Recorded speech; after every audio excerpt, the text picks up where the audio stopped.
सरकारी पतसंस्थेच्या बहुचर्चित अशा दिनदर्शिकेचा प्रकाशन सोहळा संपन्न होत आहे. सदर प्रकाशन सोहळ्यासाठी या ठिकाणी आवर्जून उपस्थित असलेले घनश्यामजी पाटील प्रकाशन पुणेचे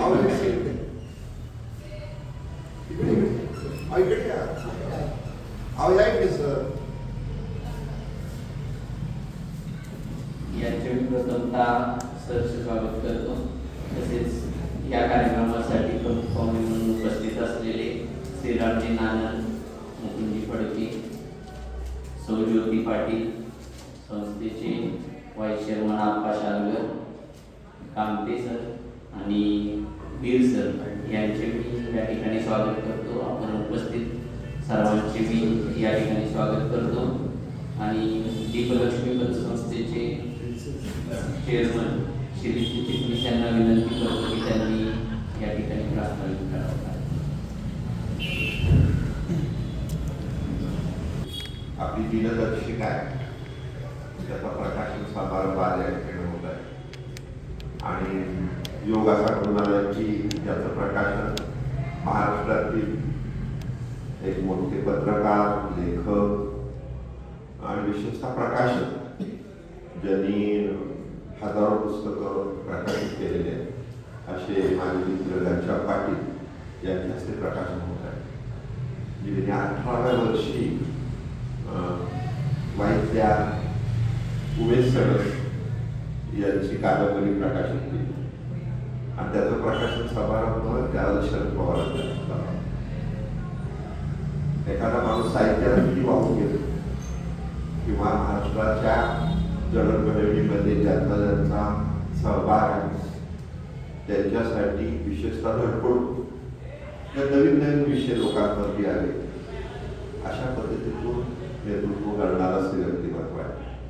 परखडपणे विचार मांडणारं, कुणाची भांडणं बाळगणारं, म्हणजे त्यांच्या आयुष्यामध्ये असे प्रचंड प्रसंग येऊन गेले की ते वास्तविकतेच्या जीवावर घेतलेले होते. पण ते त्यांनी त्यातनं ते सही सलामत बाहेर काढलेले आहे. आणि त्यांनी विशेषतः महाराष्ट्रातल्या सुजाण नागरिकांबरोबर सर्वांचंच एक समाज प्रबोधन केलेलं आहे. अशा व्यक्तीच्या हस्ते आज प्रकाशन समारंभ होत आहे. ही अतिशय आनंदाची बाब आहे. विशेषतः दिपलक्ष्मीशी जास्त जवळीक असणारे श्रीपाल सबनीस हे त्यांना मुलासारखं मानतात. पण जरी तसं असलं तरी त्याचं जे चूक आहे त्याच्यावर सुद्धा त्यांनी कधी टीका करायची मागं बघितलं नाही. त्यामुळे अतिशय आनंदाची बाब आहे. त्याच कार्यक्रमासाठी प्रमुख म्हणून उपस्थित असलेले मान्य नानन सर, मान्य मुकुंद फडके, घनश्याम पाटील यांच्या सुविद्य पत्नी सौ ज्योती पाटील, संस्थेचे व्हाईस चेअरमन आप्पा शालगर, आत्ता साहित्य संमेलनामध्ये ज्या IT कंपनीने विशेषतः स्पॉन्सर केलेले म्हणून त्याचे संचालक रवींद्र कामते, त्याचबरोबर अनिल वीर, संचालक नारकर, संचालक राधाशिष बागवान, संचालक संचालक जगदीश खंडागळे, विजय साबळे, गौतम, संचालक पुढे गवाळे, आमचे क्लासमेट पटवेकरी, त्याचबरोबर संस्थेचा सर्व स्टाफ आणि या संस्थेचे सर्व नेतृत्व करणारे ज्याला आम्ही नामदारी नेतृत्व राहिला आणि अजून ते नामदारी होत जाईल 1-2-3 वर्षामध्ये, 5 वर्षामध्ये. परंतु समर्थ नेतृत्व करणार नाही. एवढं सांगितलं सर पूर्वीचा काय असा होता की बँक आणि पतसंस्थांमध्ये संचालक मंडळाची अतिशय मोठी कॉन्ट्रिब्युशन असायची. आता ते बदललेलं. आता स्टाफ हाच संस्थेचा संचालक वर्ग असल्याशिवाय जे कधी कधी त्यांना आपण संचालक आहे की जाणीव झाल्याशिवाय संस्था पुढे जाऊ शकत नाही. एवढी स्पर्धा वाढली. त्याने रोज आल्याबरोबर आणि आपल्या काय म्हणजे फॅमिली बरोबर असो, कुठल्या कार्यक्रमात असो, काय एक प्रोग्राम असतो संस्थेसाठी ठेवला पाहिजे तर संस्था पुढे जाऊ शकतात. अशी जाण असणारी सगळ्या आपला असा स्थान आहे. त्यामुळे या 5 वर्षामध्ये त्यांच्या माध्यमातून संस्था पुढे जाईल असं मला खात्री वाटते. त्यासाठी असणारे मॅनेजर अभिनंदन मोरे पोचल्याच्या नंतर म्हणजे थोडक्यात म्हणजे असिस्टंट व्यवस्थापक म्हणून वाडेकर, कळसकर, कदम ही सर्वच मंडळी या सर्वांचं मी स्वागत करतो. आणि एवढं सांगेन की आमची दिनदर्शिका विशेषतः वेगळी आहे. वेगळी एवढ्यासाठी की हा हॉल जो आहे, हा हॉल इथे हॉल आहे, हा कार्यक्रमाला ओपन केला पण ते कार्यक्रम विशेषतः समाज उपयोगी असतात. त्याबद्दल बघितलंच नाही बघा, चित्र इथं काही राष्ट्रपतीची चित्र अजून लागलेली आहे. पुढच्या वेळेला तुम्हाला छान गॅलरी दिसेल आणखी.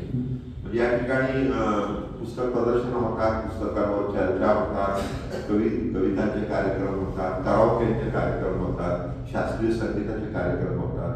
म्हणजे जे हे समाज प्रबोधनासाठी आवश्यक आहे ते आम्ही करतो. विशेषतः चित्र साक्षरता, साहित्यामध्ये रुची वाढवणं, नवीन लेखकांना प्रेरणा देणं, त्यांची पुस्तकं प्रकाशित करणं, किंवा महाराष्ट्रातल्या कुठल्याही लेखकाने आम्हाला समजा कळवलं की आम्ही या तारखेला सातारला येतो, आमचं या ठिकाणी प्रकाशन करा, तर आम्ही प्रकाशन करतो, त्याच्या बातम्या देतो, सगळं करतो. त्यांनी फक्त यायचं थोडक्यात. अशा प्रकारे वेगळा प्रयत्न आम्ही या हॉलप्रमाणे करतो. आणि नागनाथ कोर्टापर्यंत असं म्हणते की महाराष्ट्राची दुसरी अशा पद्धतीनं काम करणारी दुसरी पतसंस्था आहे. सरनीस असतील, दीक्षित सर असतील, मोरे सर असतील, तुमच्या अश्विनी धोंगडे असतील, हे सगळे इथे येऊन गेलेले आणि येत आहेत. त्यामुळे हा एक वेगळा प्रयोग होत असताना या दिनदर्शिकेवर साधारण वर्षभरात झालेल्या कार्यक्रमाचे फोटो आपल्याला दिसून येतील की त्यामध्ये आठवणी सगळ्यांच्या मनामध्ये राहतात. त्यामुळे एक वेगळा प्रयोग आमच्या हातून होत असतो आणि सर्वसाधारणपणे ही दिनदर्शिका पोहोचवली जाते. त्यामुळं मी सर्वांच्या ठिकाणी स्वागत करतो.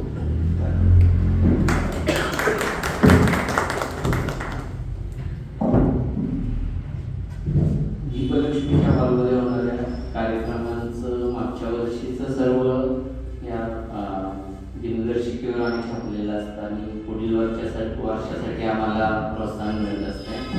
तर अशा या दिनदर्शिकेचं प्रकाशन मान्यवरांनी करावं अशी मी त्यांना प्रथम विनंती करतो.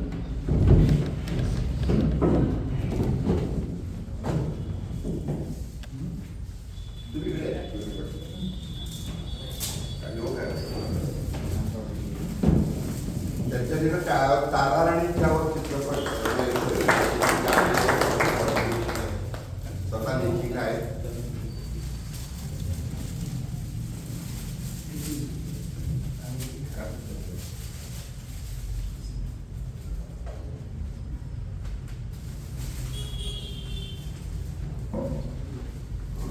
मी संचालक मंडळाला विनंती करतो की आपण व्यासपीठावर यावं.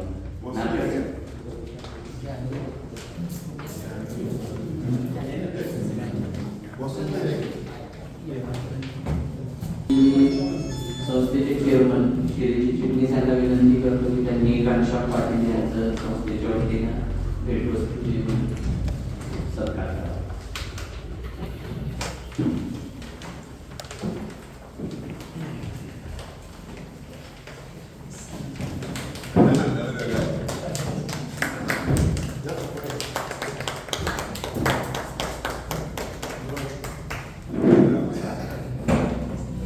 ज्योती पाटील यांचा सत्कार चिटणीस करते.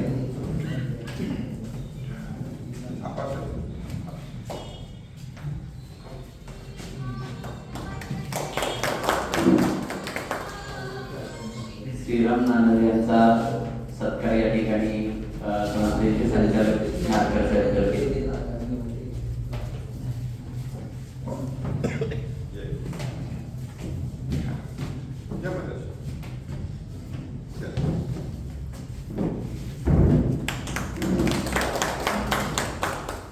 संचालक श्री अनिल चिटणीस यांना मी विनंती करतो की त्यांनी मुकुंद फडके यांचं स्वागत करावं.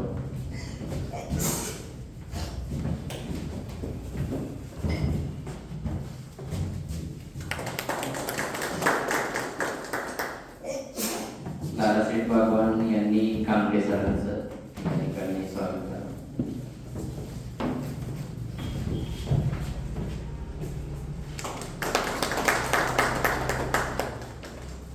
जगदीश अंगारे यांना विनंती करतो की त्यांनी वीर सरांचं या ठिकाणी संस्थेचे योग आला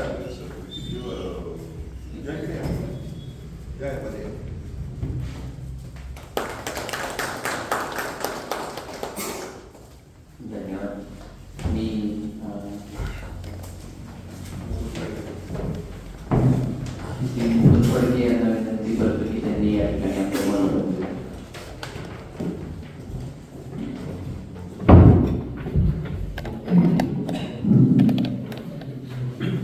धन्यवाद सर्वांचं स्वागत.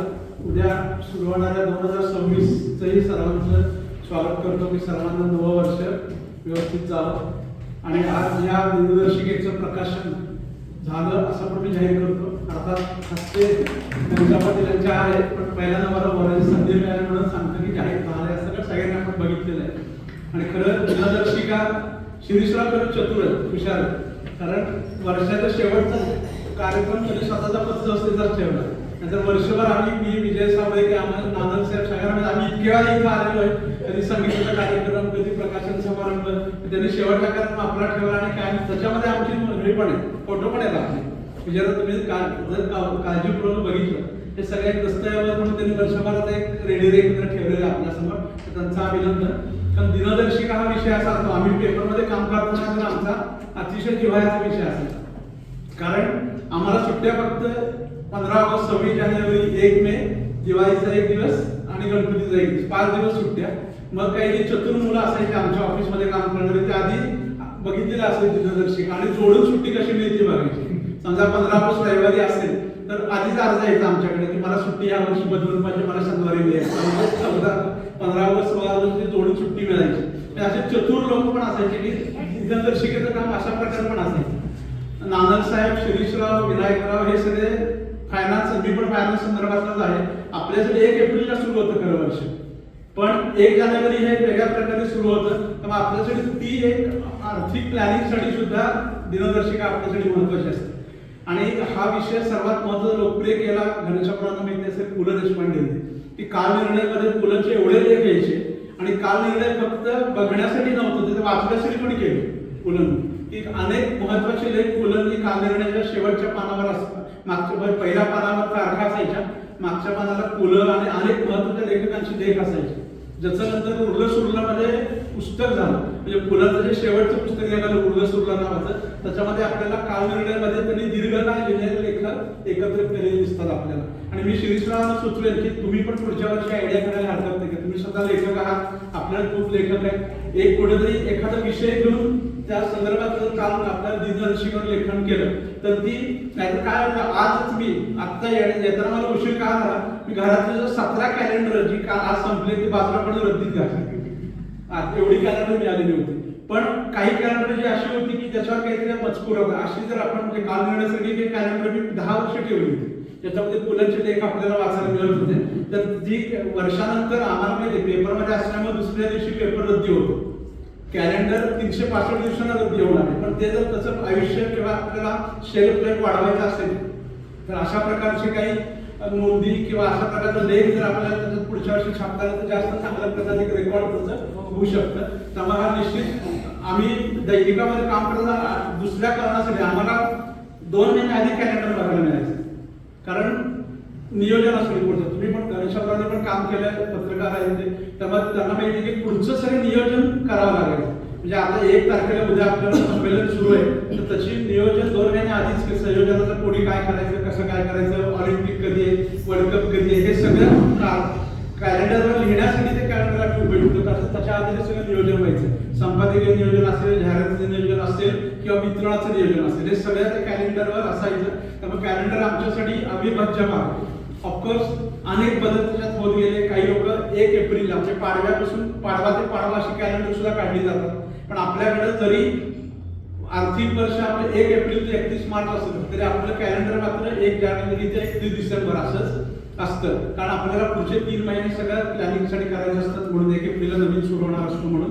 मग खूप चांगले कॅलेंडर इथं या निमित्त खूप कॅलेंडर येत असतात. पण हे ज्या प्रकारे मी तुझी बघितली रचना आकाराने मोठा आहे, सुस्पष्ट मांडले, प्रिंटिंग चांगलं आहे. आणि त्याच्यामध्ये मुख्य म्हणजे आम्हाला आनंद आहे आमचे फोटो पण आहे. आम्हाला परत एकदा शिरीषरावांना आणि संपूर्ण त्यांच्या टीमला शुभेच्छा देतो. एक चांगली दिनदर्शिका समोर आणलेली आहे. त्या निमित्तानं आमचं 2026चं नियोजन जास्त सुलभ होईल. धन्यवाद.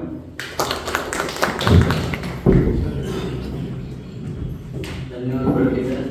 एक अत्यंत चांगली सूचना आपण केलेली आहे. त्याचा विचार चालू वर्षी नक्कीच होईल.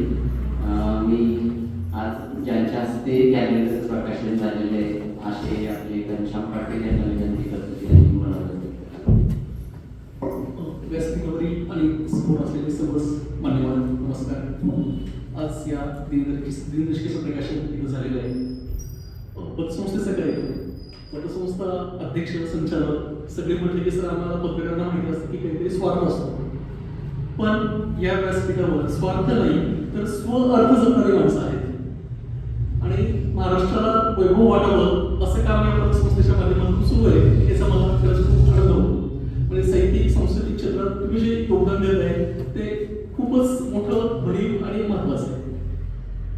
म्हणजे आज आता फडके सरांनी कालनेचा किस्सा सांगितला, ती सूचना सर खरंच बरोबर आहे. म्हणजे यंदाच्या आपल्या दिवाळीच्या प्रकाशन सोहळ्याला जयेंद्र सालवकर होते आणि त्यांनी सांगितलं की मुलं जेव्हा कालनेच्या मागच्या बाजूला लेख लिहायचे तेव्हा त्यांचे अनेक जण हेटाळणी करायचे की तुमच्यासारखा एवढा मोठा लेखक नाही, तुम्ही असं कॅलेंडरसाठी का लिहिता? तेव्हा त्यांनी सांगितलं की म्हटलं एक लक्षात घ्या, आणि तुम्ही फळं खात असाल, पेरू नावाचं फळ तुम्ही खाल्लं असेल, तुम्हाला आवडले असेल, पण पेरू नावाचा एक छोटासा देश आहे आणि तिथेही कॅलेंडर वाचलं जातं कालनेचं. आणि जयेंद्र साळवकरांनी आता पुढे आणखी गोष्टी अशी केली की जसं आम्ही दिनदर्शिकेच्या बाबत जगभर पोहोचलोय तसं आमचं लिखाण चपराच्या दिवाळीच्या माध्यमातून जगभर जाते आणि फिजी सारखा एक छोटासा देश तिथं चपराचं दिवाळी वाचलं जातो आणि आम्हाला प्रतिक्रिया येतात. तर हे काम खरंच तुमची सूचना अतिशय महत्वाची आहे. एक चांगलं साहित्य आपण या माध्यमातून निश्चितपणे देऊ शकू. आता आमचे साहित्य महाराष्ट्र प्रकाशनकडची बैठक आहे त्यामुळे फार काही बोलणार नाही, पण कृतज्ञता व्यक्त करतो. श्री शिटी सरांचं दीपलक्ष्मी पतसंस्थेचं काम खूप चांगल्या पद्धतीने सुरू आहे. सरांचं पहिलंच पुस्तक त्यांनी स्वतः लिहिलं, यंदाच्या साहित्य संमेलनात प्रकाशित होते, ही आमच्यासाठी आनंदाची गोष्ट आहे. वर्षाच्या हा शेवटचा दिवस तो आनंदी जातोय आणि पहिल्याच दिवशी जे साहित्य संमेलन होते त्यामध्ये सरांचं पुस्तक येत आहे. हा सुद्धा एक चांगला योग आहे. नानक सर आहे, शुभेच्छा देतो आणि थांबतो.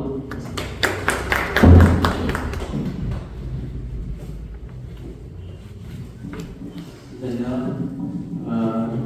थोडंसं आता उलट होत आहे, पण जे प्रमुख पाहुणे म्हणून उपस्थित आहेत असे आपले नानक सर या ठिकाणी आभाराचं काम करते.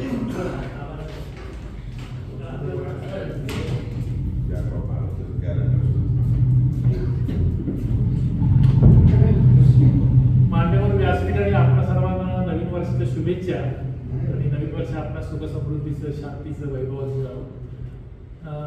या दिवसातला 31 डिसेंबरचा हा शेवटचा आमचा कार्यक्रम आणि तो त्यांनी चांगल्या प्रकारे आयोजित केला. या पद्धतीचा व्यवहार मी बघत असतो, म्हणजे मी बँकर असल्यामुळे माझं त्या दृष्टीने पण लक्ष राहणार. चांगलं आहे, NPA कमीत कमी आहे आणि चांगल्या प्रकारे वाटचाल चाललेली आहे. आणि ज्या काही पतसंस्था सातारा परिसरात आहेत की ज्यांची आर्थिक तब्येत चांगली आहे त्याच्यापैकी एक दीपलक्ष्मी सर व्यवस्थापक आहेत, ते हसतमुख सगळ्यांचं स्वागत करतात. मी बघत असतो, म्हणजे श्री चिटणीस सर आले नसले की मी तिथे खाली समोर बघत असतो, बसलेला असतो. सगळा स्टाफ चांगला आहे. तर हेच आपले ॲसेट्स आहेत. ॲसेट्स आपले फिजिकल ॲसेट असतातच, पण ह्या ॲसेट HR मधल्या ॲसेट्स ह्या सगळ्यात महत्त्वाच्या असतात. हे चांगलं छान वाटतं. आणि सांस्कृतिक उपक्रम इथे होतात, पुस्तकांचे होतात, संगीताचे होतात. तर एक चांगल्या प्रकारे सातारला नवा आयाम देण्याचं काम दीपलक्ष्मी होते. आमचे पाटील साहेब मला त्यांची काही काही चित्रकला कळली. परवा आपण थोडा वेळ एकत्र होतो आणि धाडसी पत्रकार म्हणजे काहीतरी वेळेवर तर लिहिणार नाही, पण लिहिणार त्याची स्टिकअप राहणार. असे पत्रकार आहेत. त्या प्रमुख पाहुणे मुकुंदराव आहेत, सौ पाटील आहेत, सर्व संचालक मंडळ आहे. तर या सर्वांचे मला भोसले साहेबांनी सांगितलं आभार मानायला, तर सर्वांचे आभार मानतो. परत एकदा आपण सर्वांना शुभेच्छा देतो आणि आम्हाला आता तिकडे त्या मिटिंगसाठी जायचं आहे तर तिथे आम्ही जातो. धन्यवाद.